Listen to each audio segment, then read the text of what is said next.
이제 다시 달에 갑니다. 바로 아르테미스 프로그램을 통해서인데요. 아폴로 계획이 끝난 이후 몇 년인가요? 55년 만에 달에 인간이 착륙하게 될 정말 중요한 미션인 거죠. 이 아르테미스 계획의 장기 임무 중에서 루나 게이트웨이는 저는 정말 중요하다고 생각해요. 만약 이 화성으로 보낼 미래의 유인 탐사선의 출발지를 지구 표면이 아니라 달 표면 근처에 있을 루나 게이트웨이로 한다면, 예, 안녕하세요. 성균관대학교 물리학과 김범준입니다. 범준의 물리다 오신 여러분 모두 환영합니다. 예, 오늘은 아르테미스 계획에 대한 이야기를 말씀드리려고 하는데요. 그 전에 먼저 여러분께 자랑할 것이 좀 있습니다. 자, 여기 앞에 컵이 4개가 있고요. 이렇게 피직스라고 적혀 있네요. 물리학에 관련된 내용이 적혀 있는 멋진 머그컵이고요. 자, 이건 물리학. 그 다음에는 화학이네요. 그 다음에는 천문학입니다. 그리고 생물학, 바이올로지라고 적혀 있는 컵이 있네요. 보니까 수납 공간에 쌓기도 좋더라고요. 이걸 이렇게 쌓으면은 딱 이렇게 올라도 갑니다. 제가 입고 있는 후드티도 그렇고 이 컵도 모두 보다몰에서 판매하고 있거든요. 많은 관심 부탁드립니다. 자, 그럼 이제 오늘 본격적으로 시작해 보겠습니다. 여러분 혹시 인류가 처음 달에 발자국을 남긴 것이 언제인지 기억하시나요? 바로 1969년입니다. 1972년이 마지막 달 착륙을 했던 시기인데요. 그때로부터 이제 벌써 시간이 54년이 지났죠. 이제 인류는 다시 달로 향합니다. 오늘은 올해 3월에 현재 발사 예정인 아르테미스 2호에 대한 이야기를 나눠보겠습니다. 인류 최초의 달 착륙은 아폴로 11호의 우주인들이 달에 착륙한 1969년입니다. 1969년에 달에 착륙한 아폴로 비행사들이 남긴 멋진 말이 있죠. 지금 이 작은 걸음은 한 인간에게는 작은 발걸음이지만 인류에게는 위대한 도약이다 라는 말을 남겼습니다. 아폴로 계획은 1960년대에서 1970년대에 진행된 미국 나사의 달 탐사 프로젝트 이름입니다. 아폴로 프로젝트는 1961년부터 1972년까지 진행되었습니다. 이 기간 중에 처음 달에 착륙한 것은 1969년이었고요. 바로 아폴로 11호입니다. 아폴로 11호 이후 17호까지 모두 7편의 우주선을 달 착륙을 위해 발사시키는데요. 7개인데 사실 달에 착륙한 것은 딱 6번입니다. 한 번은 달 탐사를 위해서 우주선을 발사했는데 착륙에 실패하죠. 그게 바로 아폴로 13호입니다.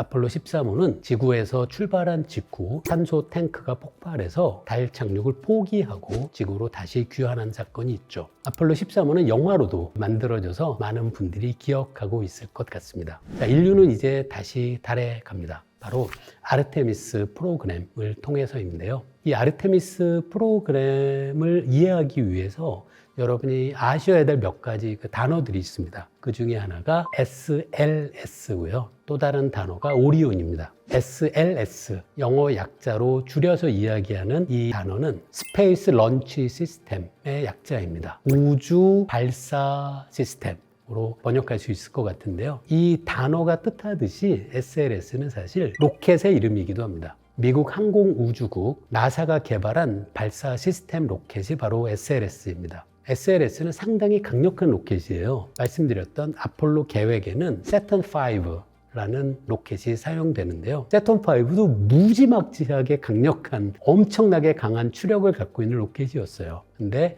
아르테미스 계획에 사용되는 SLS는 세턴5 로켓보다 15% 더 큰 추력을 갖고 있습니다.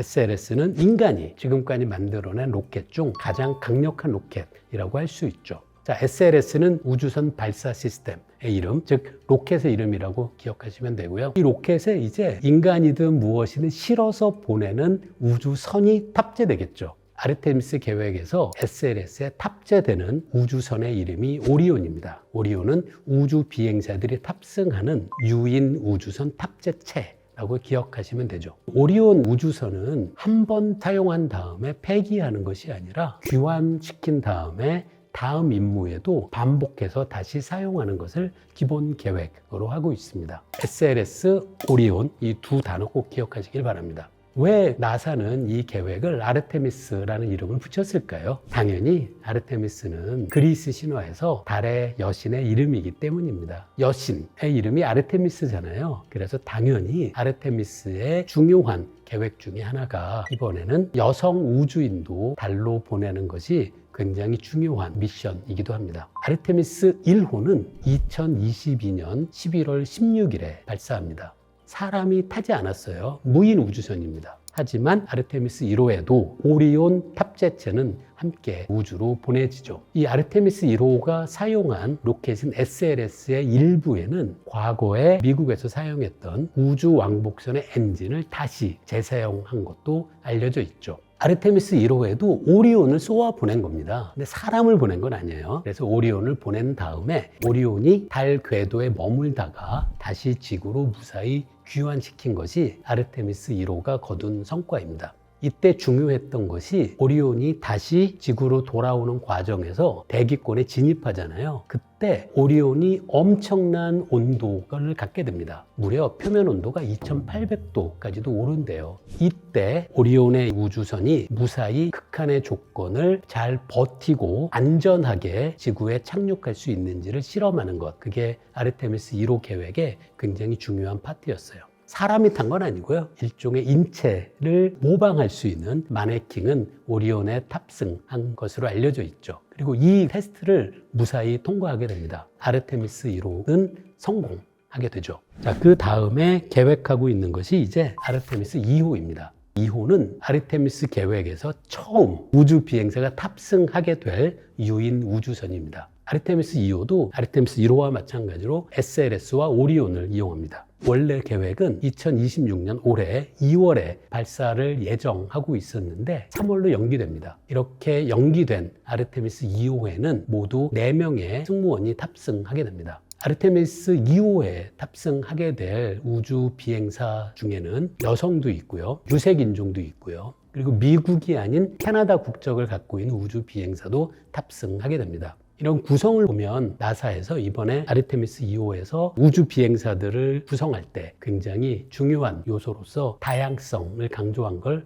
우리가 눈치챌 수 있죠. 여성, 유색인종, 다양한 국적을 뜻합니다. 이렇게 4명의 우주 비행사가 탑승한 아르테미스 2호의 우주선 오리온은 사실 이번에는 달에 착륙하지는 않습니다. 아르테미스 1호와 마찬가지로 달 궤도로 간 다음에 달 궤도에 머물다 다시 착륙하지 않고 돌아와서 지구에 무사히 착륙하는 것, 그게 목표인데요. 아르테미스 1호도 그렇고 2호도 그렇고 지구에 착륙하는 위치는 바다입니다. 태평양에 떨어지게 되는 것으로 알려져 있죠. 이때 중요하게 나사에서 테스트하고자 하는 임무가 바로 오리온에 탑승하는 우주 비행사들이 얼마나 안전하게 귀환할 수 있는지에 대한 문제입니다. 그래서 아르테미스 1호는 사람이 타지 않은 상태에서 다시 지구에 재진입할 때의 안전성을 테스트하는 게 가장 중요했고요. 아르테미스 2호는 1호에서 확인된 안전성을 실제 인간 우주 비행사가 탑승해서 안전하게 착륙할 수 있는지를 조사하는 것,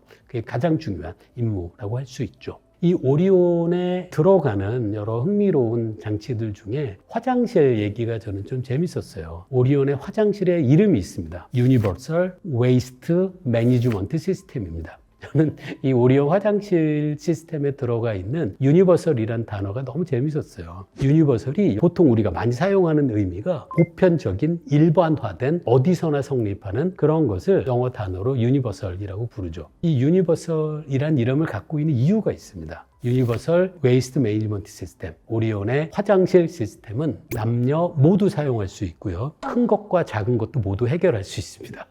그런 면에서 일종의 보편적인 그런 뜻을 유니버설이란 단어가 이 의미를 담고 있다고 할 수 있죠. 또 하나 유니버설은 우주를 뜻하는 영어 단어 유니버스의 형용사형이잖아요. 우주라는 뜻도 있습니다. 그래서 저는 유니버설이라는 단어를 붙인 이유가 보편적, 일반적이라는 뜻과 우주에서 사용한다는 뜻을 함께 담고 있는 아주 재미있는 장명이라고 생각해 봤습니다. 이 오리온 화장실은 압력의 차이를 이용을 해서 소변과 대변을 빨아들이는 방식으로 작동합니다. 이렇게 빨아들인 소변은 다시 지구로 갖고 오진 않고요.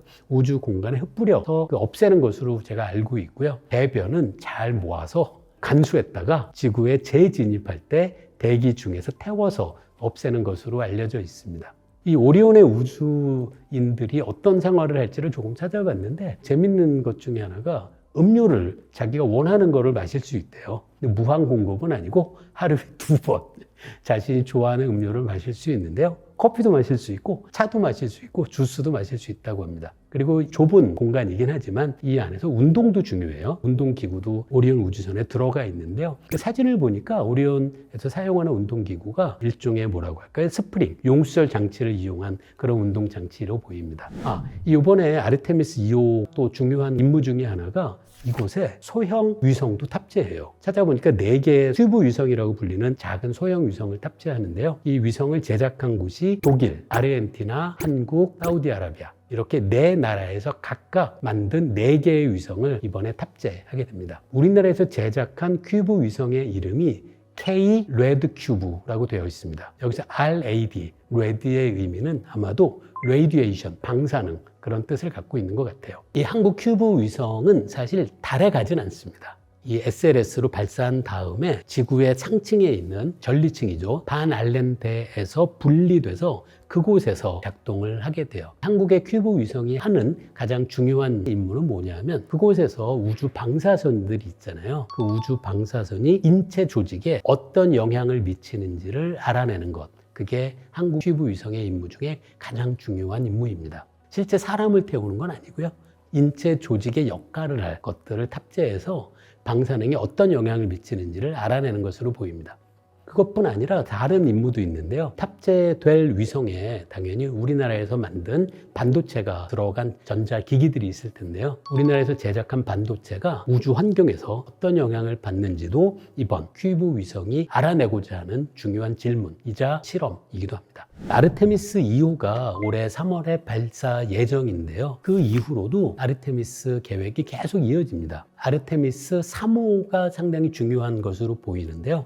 2027년으로 예정되어 있는 3호에는 드디어 4명을 보내서 그 중에 2명이 달에 착륙할 계획입니다. 그래서 아르테미스 3호가 이제 아폴로 계획이 끝난 이후 그 다음엔 정말 몇 년인가요? 이게 55년 만에 달에 인간이 착륙하게 될 정말 중요한 미션인 거죠. 아르테미스 3호의 달 착륙을 우리 모두 이렇게 기대할 수 있을 것 같습니다. 아르테미스 4호도 2명의 우주 비행자를 달에 착륙시키는데요. 그때 아르테미스 4호는 이후에 조금 더 자세하게 설명드릴 텐데요. 루나 게이트웨이를 구성하는 모듈을 운반하는 것도 굉장히 중요한 임무입니다. 아르테미스 5호도 굉장히 재밌고 중요한데요. 2030년으로 예정되어 있는 아르테미스 5호는 마찬가지로 루나 게이트웨이 모듈을 운반할 뿐더러 이때 2명이 마찬가지로 달에 착륙하는데 이 분들이 이용할 루나 테레인 베이클, 일종의 월면차를 이때 처음 사용할 계획입니다.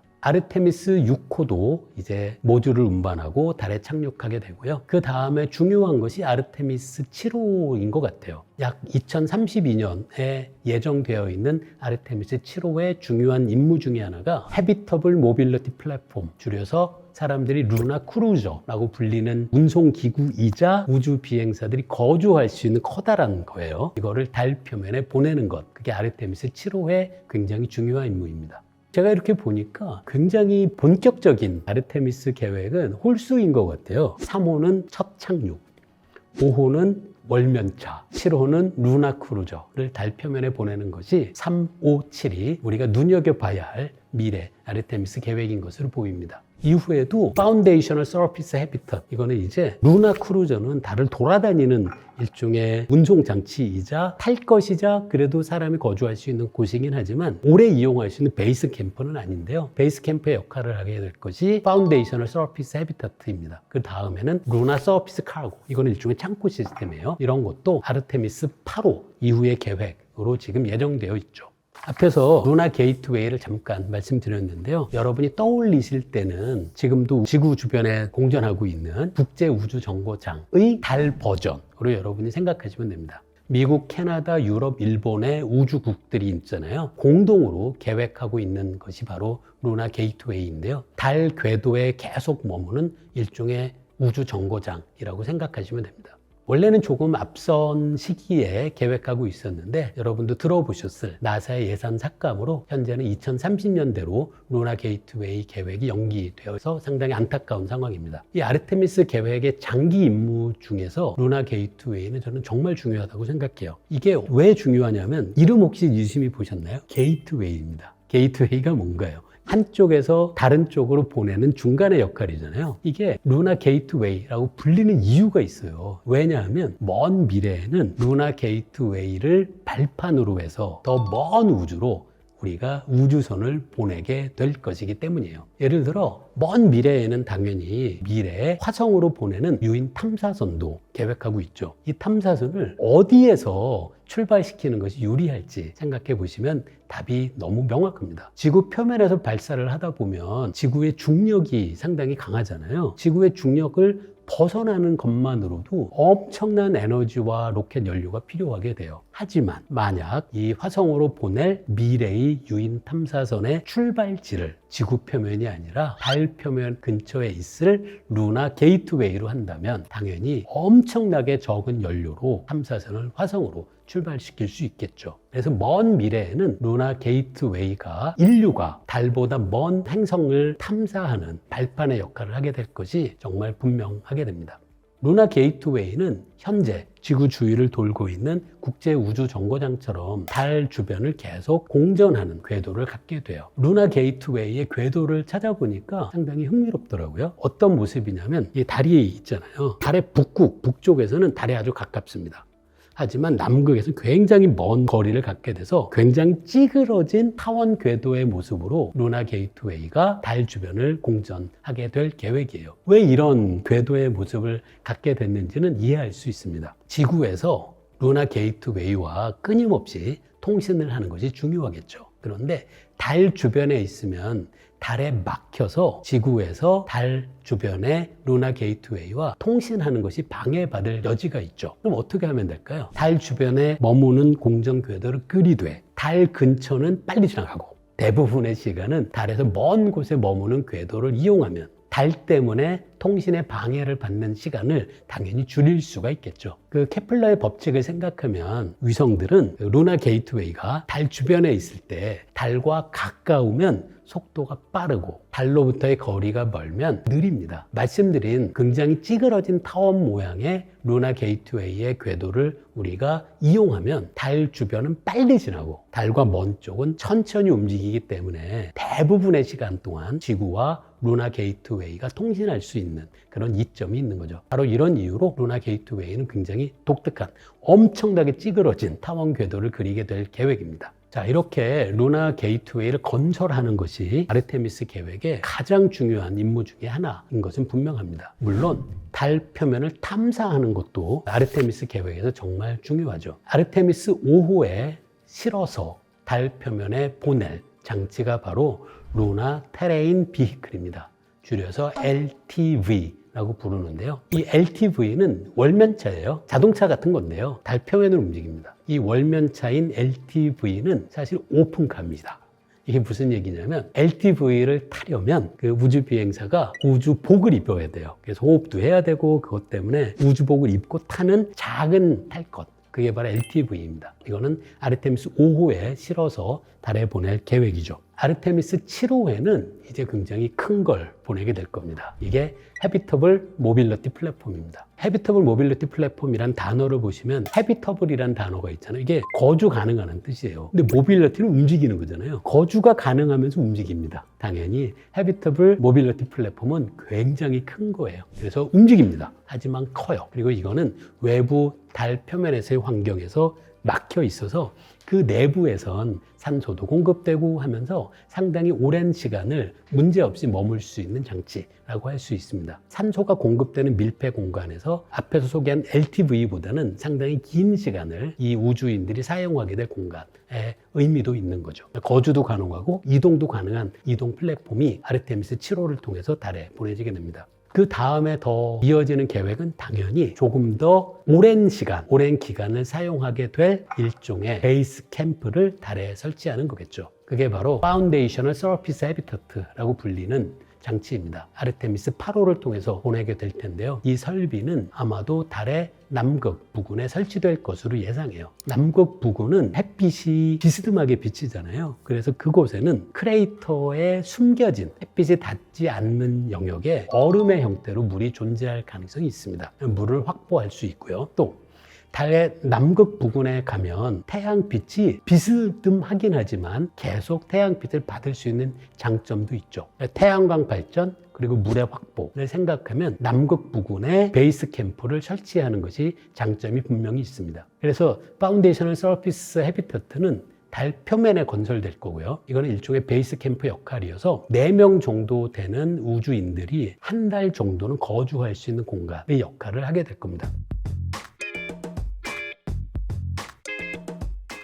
자, 오늘 여러분에게 아르테미스 2호 그리고 이어질 아르테미스 계획의 의미를 소개해 드렸습니다. 아폴로 계획으로 인간이 달에 착륙한 마지막 해가 1972년입니다. 그 이후로 54년 만에 다시 인간이 달에 가게 되는 거죠. 아르테미스 계획은 아폴로 계획과 분명히 다릅니다. 아르테미스 계획에서는 달에 잠깐 갔다 오는 정도가 아닙니다. 달 주변 궤도에 머무는 루나 게이트웨이를 건설하는 것, 그리고 달 표면에서 장기 거주가 가능한 설비들을 설치하는 것, 이게 아르테미스 계획의 중요한 목표인 거죠. 결국 먼 미래에 달은 인류가 더 먼 우주로 가기 위한 디딤돌의 역할을 하게 될 것이 분명합니다. 우리 모두 큰 기대와 설레임을 갖고 아르테미스 2호 발사의 성공을 기원해 보죠. 네, 그럼 법물리 다음 시간에 또 찾아뵐게요. 고맙습니다.